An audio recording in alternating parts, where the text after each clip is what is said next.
នាយកមណ្ឌលកុមារកំព្រារបានរៀបចំប្រអប់ពិសេសមួយសម្រាប់កុមារម្នាក់អ្វីដែលមាននៅក្នុងនោះនឹងកំណត់ថាគ្រួសារមួយណានឹងយកពួកគេទៅចិញ្ចឹមក្មេងស្រីម្នាក់ហាក់ដូចជាឈ្នះរង្វាន់ធំនៅពេលដែលនាងបើកប្រអប់របស់នាងគាត់បានរកឃើញកាក់មាសភ្លឺចែងចាំងមួយនៅខាងក្នុងកាក់នេះគឺជារង្វាន់ដ៏មានតម្លៃបំផុតក្នុងចំណោមប្រអប់ទាំងអស់វាមានន័យថានាងនឹងត្រូវបានចិញ្ចឹមដោយគ្រួសារអ្នកមានបំផុតនៅក្នុងទីក្រុងប៉ុន្តែនៅពេលនោះក្មេងស្រីដែលមានកាក់មាសបានប្រាប់មិត្តល្អបំផុតរបស់នាងដោយចេតនាឲ្យរើសប្រអប់នៅចុងខាងនៅពេលដែលមិត្តរបស់នាងបើកវាអ្វីដែលនាងរកឃើញគឺនំប៉័ងមួយដុំនាយកបានឃើញអំណោយដ៏កំសត់ដែលក្មេងស្រីនោះទទួលប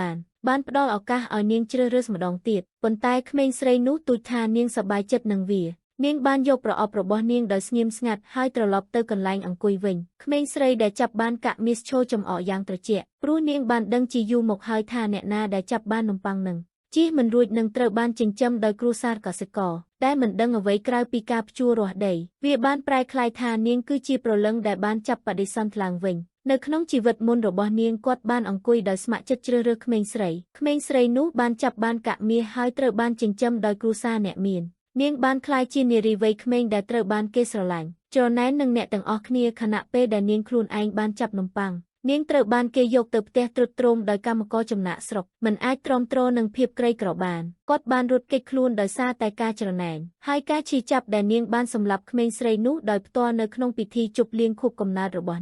នាងខ្លួនឯងត្រូវបានបាញ់សម្លាប់នៅនឹងកន្លែងប៉ុន្តែអ្វីដែលគ្មាននរណាម្នាក់អាចស្រមៃបាននោះគឺថាពួកគេទាំងពីរបានចាប់បដិសន្ធឡើងវិញត្រឡប់ទៅពេលដែលពួកគេជ្រើសរើសប្រអប់នៅពេលដែលដល់វេនក្មេងស្រីជ្រើសរើសប្រអប់ក្មេងស្រីដែលរៀបចំផែនការបានលោតទៅមុខហើយចាប់យកប្រអប់ដែលមានកាក់មាសដោយឃើញថាតើនាងចង់ចូលរួមជាមួយគ្រួសារអ្នកមានយ៉ាងណាក្មេងស្រីនោះគ្រាន់តែអនុញ្ញាតឲ្យនាងមានឱកាសប៉ុន្តែខណៈពេលដែលក្មេងស្រីនោះនៅតែសម្រេចចិត្តថាតើប្រអប់មួយណាត្រូវរើសក្មេងស្រីដែលរៀបចំផែនការបានរុញប្រអប់នំប៉័ងចូលទៅក្នុងដៃរបស់នាងអ្វីដែលក្មេងស្រីដែលរៀបចំផែនការមិនដែលស្រមៃគឺថាគ្រួសារដែលមាននំប៉័ងពិតជាមានជាងគ្រួសារដែលមានកាក់មាសទៅទៀតពួកគេបានស្លៀកពាក់ដោយចេតនាដើម្បីមើលទៅក្រីក្រសាក់លពងកូនស្រីចិញ្ចឹមនាពេលអនាគតរបស់ពួកគេជឿថាការរស់នៅដោយសុភាពរាបសារមុនពេលកូនស្រីរបស់ពួកគេពេញវ័យនឹងជួយយកសាងចំណងគ្រួសារពិតប្រាកដប៉ុន្តែក្មេងស្រីដែលរៀបចំផែនការបានសន្មតថាពួកគេពិតជាខូចនាយកមណ្ឌលកុមារកំព្រា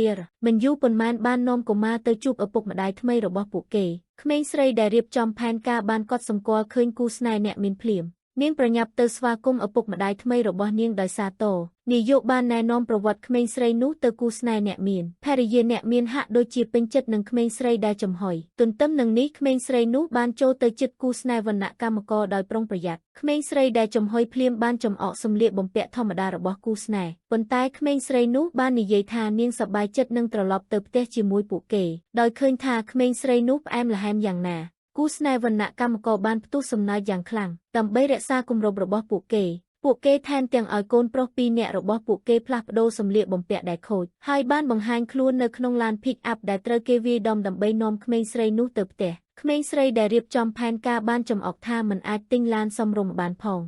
ងបាននិយាយថាពួកគេនឹងជាប់គាំងក្នុងការធ្វើកសិកម្មអស់មួយជីវិតក្មេងស្រីនោះបានបាញ់ទៅវិញភ្លាមនិយាយថាគ្រាន់តែដោយសារតែពួកគេមិនអាចមានលទ្ធភាពទិញវានៅពេលនេះមិនមែនមានន័យថាពួកគេមិនដែលធ្វើនោះទេតារាបណាគ្រួសារសប្បាយរីករាយជាមួយគ្នានាងនឹងពេញចិត្តព្រោះក្មេងស្រីនោះក៏ជាអ្នកធ្វើដំណើរតាមពេលវេលាដែរនៅក្នុងជីវិតអតីតកាលរបស់នាងត្រូវបានចិញ្ចឹមដោយគ្រួសារអ្នកមានប៉ុន្តែត្រូវបានគេសម្លុតដោយពួកគេជារៀងរាល់ថ្ងៃហើយទីបំផុតបានក្លាយជាកូនអុកនៅក្នុងកិច្ចព្រមព្រៀងអាជីវកម្មរបស់គ្រួសារនោះហើយជាមូលហេតុដែលនាងដោយចេតនាបានផ្ដល់ឱកាសឲ្យក្មេងស្រីដែលរៀបចំផែនការជ្រើសរើសប្រអប់កាក់មាសឥឡូវនេះនាងគ្រាន់តែចង់បានសាមញ្ញជីវិតស្ងប់ស្ងាត់នៅពេលនោះបងប្អូនជីដូនមួយរបស់ក្មេងស្រីដែលរៀបចំផែនការកំពុងស្រែកឲ្យនាងចូលឡានពាក្យសម្ដីរបស់គាត់គ្មានអ្វីក្រៅពីការប្រមាថនោះទេថែមទាំងធ្វើឲ្យនាងរត់កាត់ភ្លៀងទៅកាន់រថយន្តនៅពេលដែលក្មេងស្រីដែលរៀបចំផែនការបានក្រឡេកមើលក្មេងស្រីនោះទោះបីជាបេះដូងរបស់នាងឆេះដោយការច្រណែនក៏ដោយនាងនៅតែជឿថានាងបានធ្វើ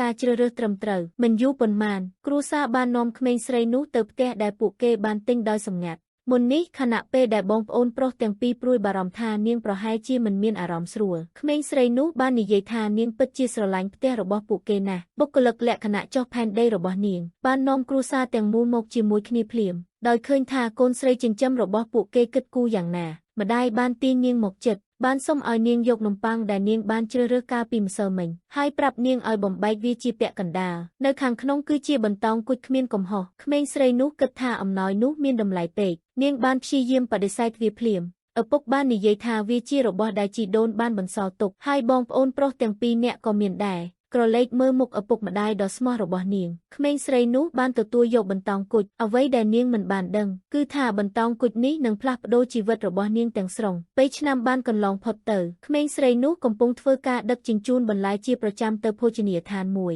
នៅពេលដែលក្មេងស្រីដែលរៀបចំផែនការបានកត់សម្គាល់ឃើញនាងដោយឃើញថាក្មេងស្រីនោះកំពុងរស់នៅក្នុងជីវិតដ៏សមរម្យបែបនេះនាងបានរៀបចំផែនការដ៏អាក្រក់មួយភ្លាមនាងចង់ប្រាកដថាក្មេងស្រីនោះស្នាក់នៅបាតធ្មជារៀងរហូតបន្ទាប់ពីក្មេងស្រីនោះត្រឡប់មកផ្ទះវិញនាងបានទទួលការបញ្ជាទិញបន្លែអតិថិជនចង់ឲ្យពួកគេដឹកជញ្ជូនទៅកន្លែងជប់លៀងអាហារពេលល្ងាចពិធីជប់លៀងនេះត្រូវបានរៀបចំឡើងដោយក្មេងស្រីដែលរៀបចំផែនការគោលដៅរបស់នាងគឺដើម្បីបង្ហាញមិត្តចាស់ថាតើនាងបានជោគជ័យយ៉ាងណាសូម្បីតែនាយកមណ្ឌលកុមារកំព្រារបានបង្ហាញខ្លួននៅក្នុងព្រឹត្តិការណ៍នេះទន្ទឹមនឹងនេះក្មេងស្រីនោះបានមកដល់ដើម្បីប្រគល់បន្លែនាងបានព្យាយាមប្រគល់វាទៅឲ្យបុគ្គលិកប៉ុន្តែក្មេងស្រីដែលរៀបចំផែនការបានហៅនាងនៅចំពោះមុខមនុស្សគ្រប់គ្នាភ្ញៀវទាំងអស់បានងាកមកសម្លឹងមើលក្មេងស្រីនោះក្មេងស្រីដែលរៀបចំផែនការបានចំអកឲ្យនាងសម្រាប់ការកាត់បន្ថយការដឹកជញ្ជូនបន្លែក្មេងស្រីនោះទីបំផុតបានដឹងថានេះគឺជាអន្ទាក់របស់ក្មេងស្រីដែលរៀបចំផែនការនាងមិនចង់ខ្ជះខ្ជាយពេលវេលានៅទីនេះហើយងាកចេញប៉ុន្តែក្មេងស្រីដែលរៀបចំផែនការបានហៅនាងម្ដងទៀត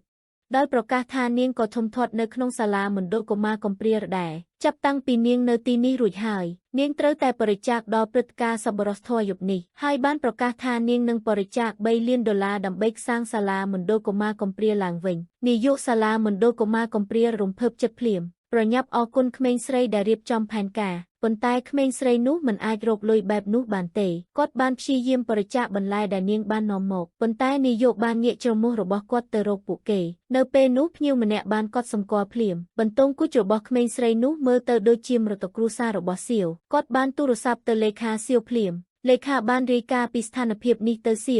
វនេះពិតជាបងប្រុសទី2របស់ក្មេងស្រីនោះនៅពេលដែលបងប្រុសបានឮថានាងត្រូវបានគេសម្លុតគាត់បានធ្វើដំណើរឆ្ពោះទៅសន្តាគារភ្លាមទន្ទឹមនឹងនេះស្ត្រីដែលចំហុយក៏បានកត់សម្គាល់ឃើញបន្ទង់គុជរបស់ក្មេងស្រីនោះដែរដោយឃើញថានាងមានការថប់បារម្ភយ៉ាងណាស្ត្រីដែលចំហុយបានកំទេចបន្ទង់គុជដោយចិត្តនានៅក្រោមជើងក្មេងស្រីនោះខឹងសម្បាភ្លាមក្មេងស្រីដែលចំហុយបន្ទាប់មកចាក់ទឹកដោយផ្ទាល់លើក្បាលក្មេងស្រីនោះភ្ញៀវដែលនៅជុំវិញចាប់ផ្ដើមចំអកឲ្យក្មេងស្រីនោះនៅពេលដែលនាងហៀបនឹងលេចចូលទៅក្នុងភាពអស់សង្ឃឹមបងប្រុសច្បង2នាក់របស់នាងបានមកដល់ទាន់ពេលដោយឃើញប្អូនស្រីរបស់ពួកគេត្រូវបានគេសម្លុតយ៉ាងធ្ងន់ធ្ងរបងប្រុសទី2បានវាយបងប្អូនជីដូនមួយរបស់ក្មេងស្រីដែលរៀបចំផែនការភ្លាម